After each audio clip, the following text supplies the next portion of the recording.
Oke, assalamualaikum warahmatullahi wabarakatuh. Nih teman-teman semua, kita ketemu lagi ya di channel Wahyudi Math. Kita belajar matematika sampai pusing karena ora pusing, ora thinking. Nah, teman-teman semua, kita lanjutkan lagi nih tentang kaidah pencacahan. Nah, di sini masih kita berbicara tentang penempatan posisi sejajar bagian yang kedua ya. Jadi kalau misalnya teman-teman semua mau menonton video ini, saya sarankan tonton dulu video yang part 2-nya atau penempatan posisi sejajar bagian yang pertama ya. Nah, kalau di yang bagian pertama kemarin kita berbicara tentang seluk-beluk permutasi. Nah, sekarang kita akan kupas gimana sih konsep dari atau seluk-beluk dari yang namanya kombinasi ya. Jadi nanti di peluang atau di materi kaidah pencacahan ini kita ujung-ujungnya adalah di dua itu gitu ya, permutasi dan kombinasi gitu ya. Oke, supaya tidak berlama-lama lagi, langsung aja yuk kita saksikan. Ini dia kaidah pencacahan bagian yang ketiga.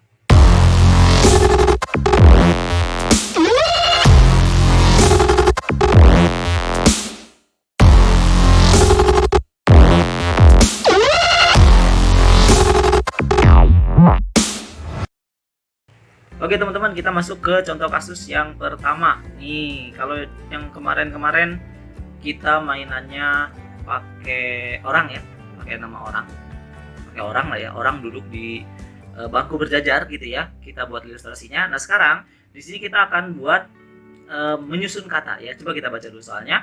Jadi dari huruf-huruf penyusun kata belajar, jadi ada B, E, L, A, J, A, R. Ini A-nya ada 2 gitu ya, akan diacak sedemikian rupa sehingga menghasilkan kata yang baru, baik bermakna maupun tidak gitu ya. Jadi kita ceritanya ini mau ngacak-ngacak huruf dari kata-kata belajar ini gitu. Jadi nanti mungkin huruf-hurufnya bisa jadi balejar mungkin ya, atau abael jr gitu ya. Ada seterusnya lah, pokoknya yang ditanya adalah ada berapa kata yang berbeda yang bisa dibentuk dari huruf-huruf tersebut gitu. Nah sebenarnya gini teman-teman, mau anak, mau orang duduk, mau huruf itu sama aja ya. Kalau posisinya berjajar berarti caranya sama aja. Yaitu gimana? Kita lihat aja ini ada berapa huruf sih gitu yang kita susun secara berjajar. Nah di sini kita lihat ada 1, 2, 3, 4, 5, 6, 7 gitu ya. Ada 7 huruf. 7 huruf. Maka caranya adalah 7 faktorial. Nah gitu ya, sesuai dengan konsep yang kemarin, yaitu permutasi semua unsur gitu ya, 7 faktorial. Nah, tapi teman-teman di sini ada huruf yang sama, gitu. Karena huruf yang sama ini kalau ditukar itu kan nanti dibacanya akan sama ya. Contoh deh misalkan ini contohnya di sini deh. Misalkan ya, contoh kita punya ambil 4 aja ya, raja gitu ya. Raja.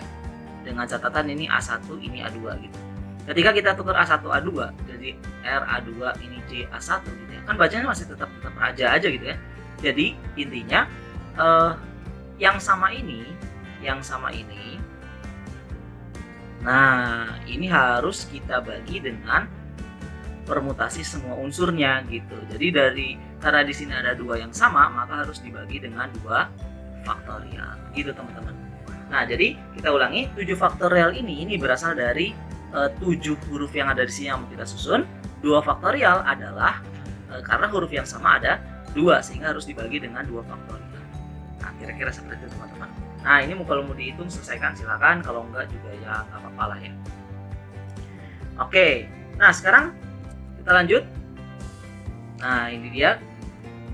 Dengan kita tambah syaratnya ya, masih kata belajar, tapi dengan catatan huruf J harus selalu di antara 2 huruf A. Nah, berarti huruf J harus di antara 2 huruf A. Maka nanti gini teman-teman, huruf J harus ada di antara 2 huruf A. Oh, berarti udah kayak gini ya. Nah, ini ya. Ini nggak boleh terpisahkan teman-teman ya. Nggak boleh terpisahkan. Jadi, ini anggap aja si AJA ini harus selalu berdampingan gitu ya. Ini adalah selalu berdampingan. Berarti caranya adalah dianggap Caranya berarti dianggap satu huruf. Berarti nanti hurufnya gini aja. Ada B, ada L, ada E, ada L, ada huruf aja gitu ya. Jadi aja ini kita anggap satu huruf. Kemudian ada huruf R. Berarti ada berapa huruf ini? 1, 2, 3, 4, 5 yang akan kita susun secara berjajar. Berarti caranya adalah 5 faktorial. Nah, sekarang apakah A ini harus kita bagi 2? Nah, sebetulnya ini harus bagi 2, tapi karena aja ini sudah kita ikat dari awal gitu ya, sudah kita ikat di awal, maka ini tidak perlu dibagi 2 karena ini sudah dianggap menjadi satu huruf, tidak akan tertukar-tukar lagi. Nah, seperti itu teman-teman ya. Jadi kalau misalnya A-nya masih bisa diacak-acak, ya masih bisa menempati ke sini kemana-mana gitu ya. Nah, maka itu nanti harus dibagi 2. Tapi karena si ajaknya ini sudah diikat gitu ya, maka 5 faktorialnya tidak perlu dibagi dengan 2 faktorial gitu ya. Nah, sekarang sebenarnya harus dikalikan dengan posisi dari yang diikatnya ini. Bisa ditukar nggak kira-kira? Gitu kan ya? Ada nggak posisi lain? Posisi lainnya gimana nih? Posisi lain ada nggak kira-kira selain AJA? Kan bisa nanti ditukar jadi JAA gitu ya, atau AAJ gitu. Nah, tapi kan katanya huruf J harus selalu di antara, berarti yang memenuhi itu cuman yang aja, berarti cuman satu dong di sini, maka dikali dengan 1 gitu ya. Nah, seandainya ini nggak ada keterangan, seandainya keterangannya hanya AJA harus selalu berdampingan. Nah, hanya seperti ini aja, artinya J-nya tidak perlu ada di tengah gitu, misalkan boleh di samping kanan atau di samping kiri gitu. Maka nanti hasilnya harus dikalikan dengan 3 gitu teman-teman ya. Jadi intinya 5 faktorial ini adalah perkalian dari semua unsurnya, kemudian 1 ini adalah kemungkinan posisi dari apa yang kita anggap atau apa yang berdampingannya, kira-kira seperti itu. Nah, mudah-mudahan bisa dipahamin ya.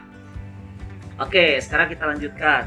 Nah, masih dengan menyusun huruf teman-teman ya, masih dengan menyusun huruf. Dari huruf penyusun kata malam ya, malam akan diacak sedemikian rupa sehingga menghasilkan kata baru yang bermakna maupun tidak. Jadi seperti tadi, cuman di sini katanya sekarang malam ya, MALAM. Nah, pertama kita lihat dulu ada berapa huruf gitu ya. Berarti di sini karena ada 5 huruf, maka caranya adalah 5 faktorial. Nah, kita lihat ada huruf yang sama enggak? Oh, ternyata ada nih, ada 2 huruf A di sini. Maka dibagi dengan 2 faktorial dikali dengan ada huruf M juga sama nih. Berarti dikali dengan 2 faktorial juga. Gitu ya. Jadi kalau kita buat keterangan kira-kira gini. 2 ini berasal dari 2 buah huruf A yang sama. 2 di sini ini adalah 2 buah huruf M yang sama gitu ya. Dan hati-hati teman-teman, beda ya, ini tidak sama dengan 5 faktorial dibagi dengan 4 faktorial. Mentang-mentang oh ini ada 4 nih huruf yang samanya, misalkan gitu. Nah, ini berarti ini nggak boleh. Nah, terus kapan kasus ini terjadi? Ketika ada benar-benar 4 huruf yang sama. Contoh ya, ini terjadi jika ada misalkan katanya A L A. Nah, misalkan seperti ini teman-teman ya. Jadi ada 5 huruf dan benar-benar ada 4 huruf yang sama, maka ini benar gitu, caranya ke sini. Nah, tapi kalau yang ini yang diminta ini, yang kata malam ini, itu beda ya, tidak boleh seperti ini. Oke, nah kira-kira seperti itu untuk penyusunan jika ada unsur yang sama teman-teman ya. Nah, kesimpulannya yang tadi kita pelajari itu disebut dengan permutasi dengan unsur sama gitu gitu ya. Jadi P, N, misalkan ini K, L, M, dan seterusnya gitu ya. Penulisannya seperti ini. Permutasi dengan unsur yang sama. Caranya adalah N faktorial per K faktorial kali L faktorial kali M faktorial kali dan seterusnya. Dimana kalau kita kasih keterangan, N ini adalah banyak semua unsur, kemudian yang di bawah ini adalah unsur-unsur yang sama gitu ya. Jadi kita udah punya udah tiga ya, malah ya, udah tiga tentang permutasi. Yaitu tadi di video pertama ada permutasi semua unsur, kemudian ada permutasi unsur sebagian, sekarang ada permutasi unsur yang sama gitu ya. Oke, sekarang kita masuk ke contoh kasus berikutnya. Bagaimana cara menempatkan Andi, Budi, dan Caca pada 6 kursi berjajar? Nah, kira-kira konsep permutasi seperti apa sih yang akan kita gunakan di sini ya? Di video-video berikutnya, sebelumnya kan kita udah belajar 3 berarti ya. Ada permutasi semua unsur, ada permutasi unsur yang sama, ada permutasi unsur sebagian. Nah, kira-kira contoh kasus seperti ini kita akan gunakan konsep yang mana ya? Nah, kalau di video sebelumnya, kalau teman-teman sudah tonton ya dan masih ingat, ada soalnya Andi, Budi, Caca, dan teman-temannya sekitar ada 6 atau 7 orang, kemudian kursinya ada 4 gitu ya. Bagaimana cara mereka duduk? Artinya orangnya banyak, kursinya dikit. Nah, sekarang kita balik.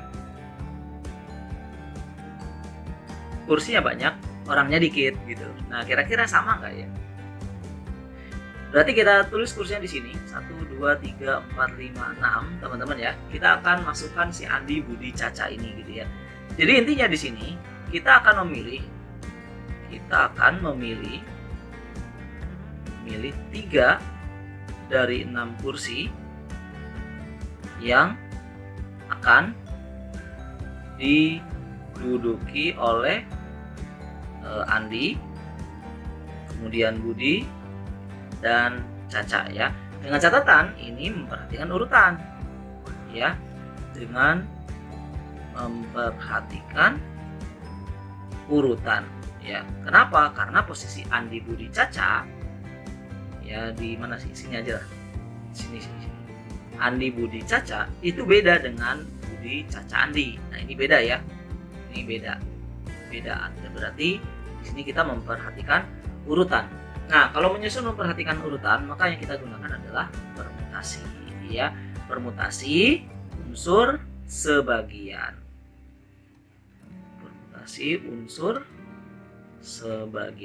Nah, kenapa unsur sebagian, teman-teman? Karena di sini dari 6 kursi ini kita hanya memilih 3 saja gitu ya. Kita hanya memilih posisi atau kursi 3 saja. Maka dari 6 permutasi 3. Boleh kita tulis gini, P63 maka sama dengan 6 faktorial per 6 kurang 3 faktorial. Jadi hasilnya adalah 6 faktorial per 3 faktorial.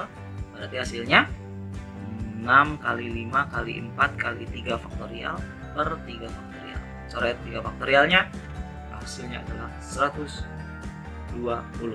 Benar ya? Benar lah. Gitu teman-teman. Oke. Sekarang coba kita gunakan pandangan yang lain ya. Kita gunakan pandangan yang lain karena tadi kita baru saja belajar tentang permutasi unsur yang sama. Coba kita terapkan ke permasalahan ini. Jadi gini teman-teman, karena ada 6 kursi, maka di sini ada 6 kursi. Yang mau duduk cuma 3 orang, maka boleh kita tulis seperti ini. Yang mau duduk itu adalah si Andi, Budi, Caca. Nah, berarti kan sisanya kosong ya. Yang kosong ini kita tulis K gitu ya. Kosong. Jadi anggap aja ini ada orang yang nggak kelihatan gitu ya. Kita tulis namanya ada si K gitu ya. Oke, nah sekarang karena tadi kita baru saja belajar tentang permutasi unsur yang sama, boleh dong kita terapkan ke sini gitu ya. Gimana sih cara nyusunnya? Pertama, berarti total semuanya adalah 6 faktorial gitu ya. 6 faktorial per, di sini ada nggak unsur yang sama? Oh ada nih, si kosongnya ini. Berarti kosongnya ini adalah per 3 faktorial. Nah seperti itu teman-teman. Jadi di sini yang kita susun justru bukan si ABC-nya gitu, tapi berikut dengan si kursi kosongnya juga gitu. Dan hasilnya nanti akan sama gitu ya. Jadi ini biar jelas, tiganya ini dari banyaknya kursi kosong. Nah, kursi kosong ini dianggap sebagai unsur yang sama gitu ya. Unsur yang sama. Oke, karena mau kosongnya bersebelahan juga kan nggak ada masalah ya. Oke, sekarang berarti hasilnya nanti akan sama dengan 120 ya, seperti yang di pembahasan sebelumnya. Gitu teman-teman. Oke, nah mudah-mudahan bisa dipahami ya dari dua cara tadi. Yuk kita lanjut sekarang ke contoh soal yang lain. 6 orang anak, nah ini 6 orang nih ya, Andi, Budi, Caca, Dini, Evan, dan Viko akan duduk berjajar. Banyaknya mereka duduk agar ini salah ketik ya, sorry, agar Andi, Caca, dan Dini tidak berdampingan ya. Nah teman-teman, kalau ada yang tidak berdampingan seperti ini gitu ya kan, kalau berdampingan gampang ya, tinggal kita ikat jadi satu, selesai gitu ya. Tapi kalau tidak berdampingan, nah kita buat cara yang lain ya. Di video yang pertama tidak berdampingan, kita bisa menggunakan cara komplement gitu ya. Artinya kita cari dulu yang berdampingan kemudian dikurangi. Nah kalau lebih dari 2 itu akan bermasalah teman-teman ya, akan bermasalah kalau menggunakan cara komplement. Jadi caranya di sini kita akan buat menggunakan pengaturan tata letak gitu teman-teman.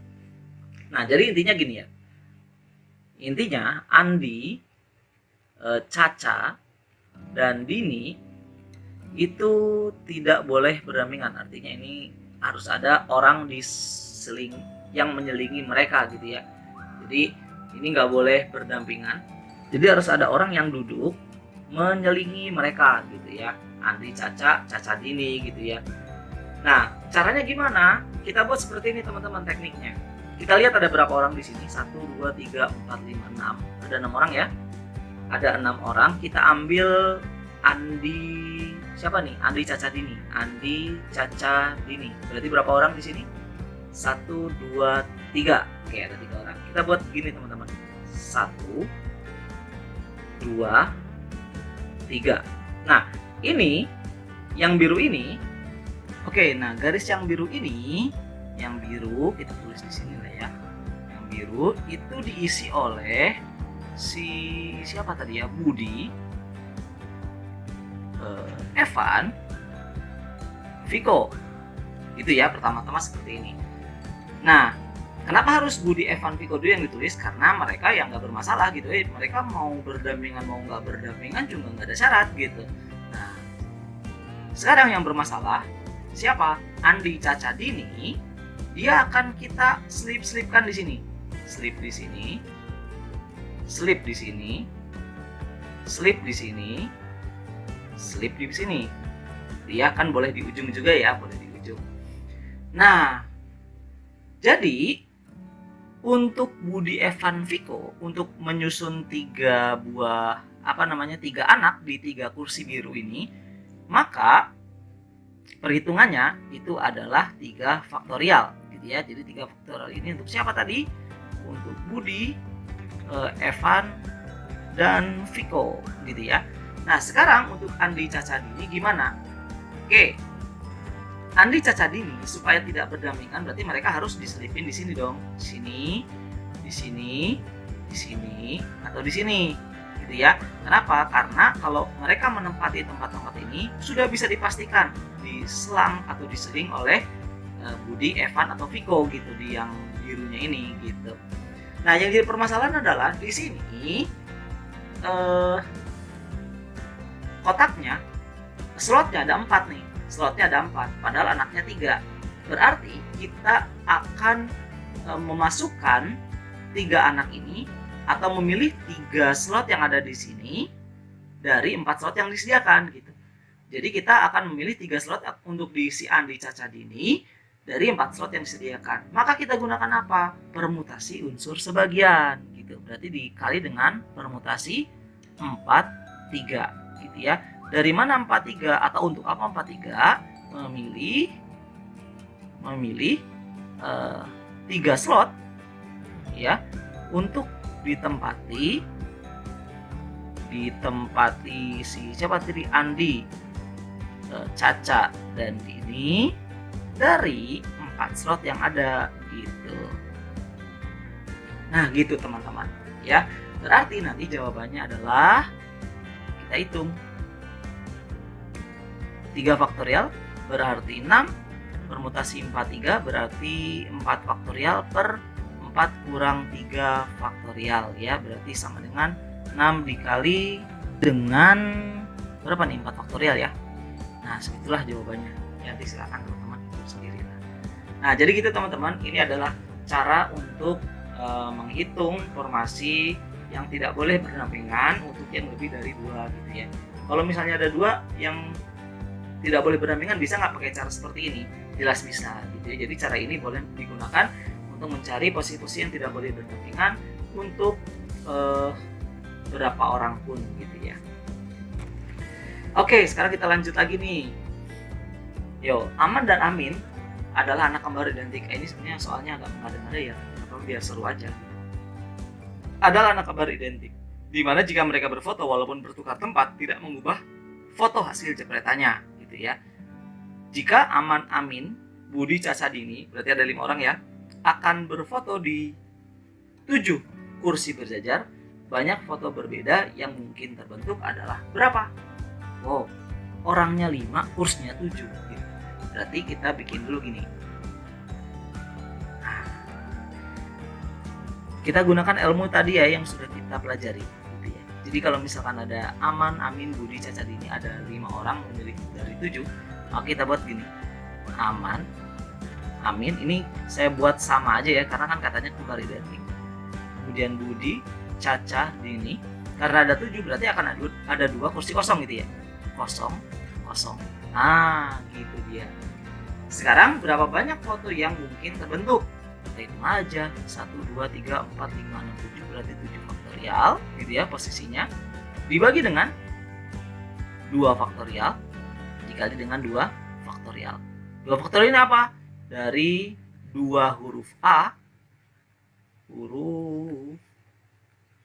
yang sama gitu ya. 2 faktorial ini adalah 2 huruf K yang sama gitu ya.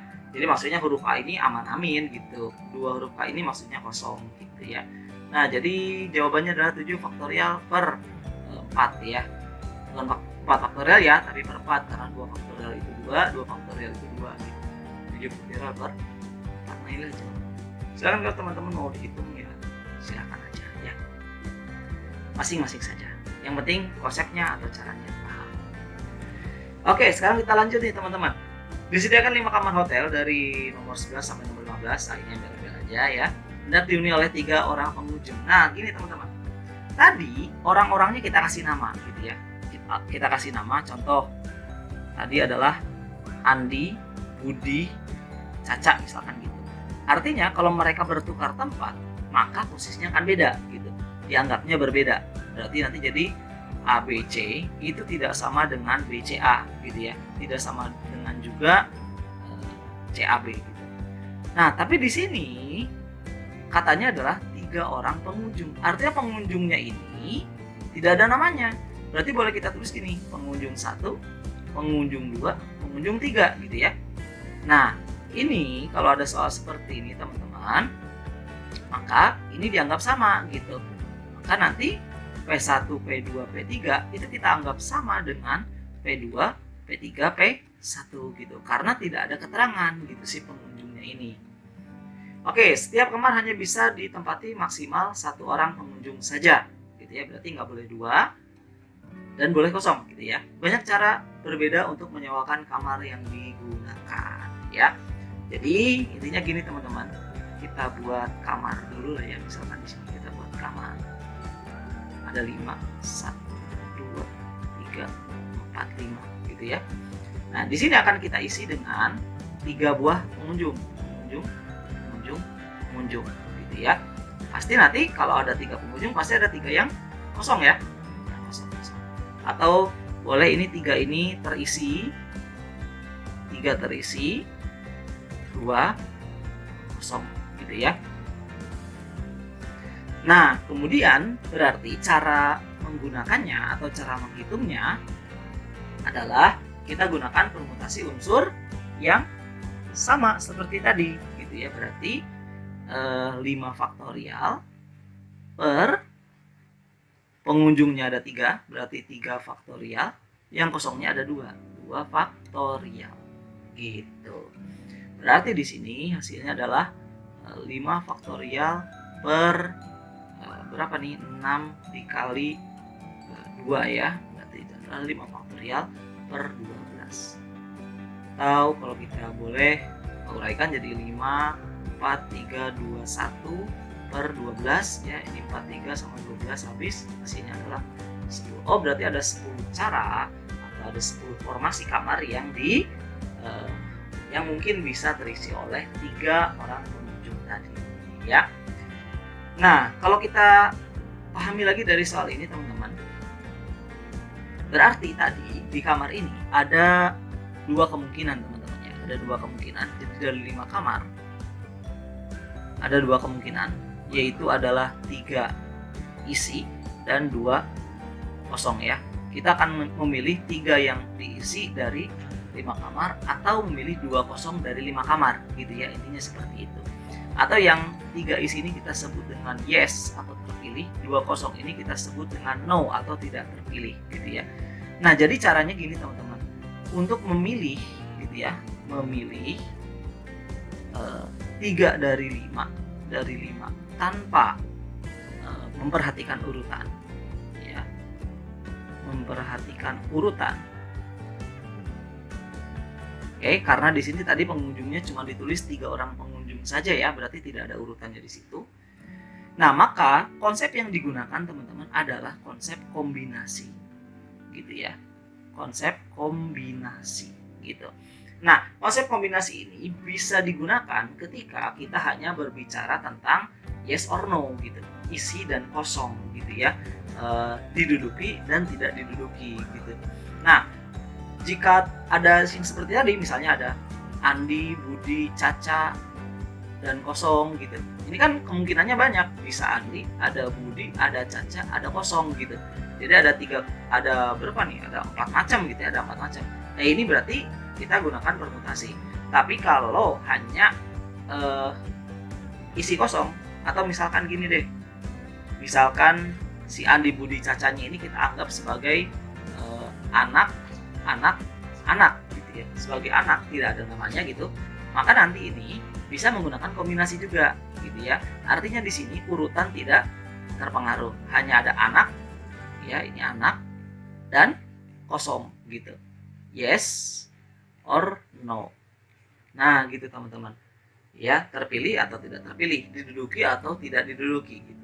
Nah, jadi kalau ada pemilihan sebagian dari keseluruhan tanpa memperhatikan urutan, maka konsep yang digunakan adalah kombinasi gitu teman-teman. Nah, kombinasi itu nanti rumusnya gini, kombinasi NR gitu ya, itu sama dengan N faktorial per N dikurang R faktorial dikali dengan R faktorial gitu ya. Jadi bagian yang yes sama no, ini yang isi yang dan kosong, ini kalau dijumlahkan pasti totalnya sama gitu. Totalnya adalah seluruh unsur yang akan dipilih gitu. 3 tambah 2 jawabannya adalah 5 gitu. Artinya di sini kalau kita memilih 3 dari 5 ya, artinya kalau kita memilih 3 dari 5 itu hasilnya akan sama dengan kalau kita memilih 2 dari 5 gitu. Untuk memilih 3 dari 5, 3 yang diisi dari 5 kamar, kombinasinya gitu ya, nanti kita akan sama dengan cara kita memilih 2 yang kosong dari 5 kamar. Nah gitu teman-teman. Nah, jadi inilah asal mula dari konsep kombinasi teman-teman ya. Jadi kombinasi ini adalah cara atau cara memilih dari cara memilih sebagian unsur gitu ya dari unsur yang disediakan tanpa memperhatikan urutan gitu. Nah, seperti apa lagi perkembangan konsep dari kombinasi ini nanti kita akan bahas di video berikutnya ya. Oke, mungkin di video ini kita cukupkan sekian. Selamat belajar. Kalau ada yang bingung silahkan diputar-putar balik aja gitu ya. Kalau masih bingung juga boleh ditanyakan di kolom komentar ya. Terima kasih atas perhatiannya. Sampai ketemu lagi di video berikutnya. Assalamualaikum warahmatullahi wabarakatuh.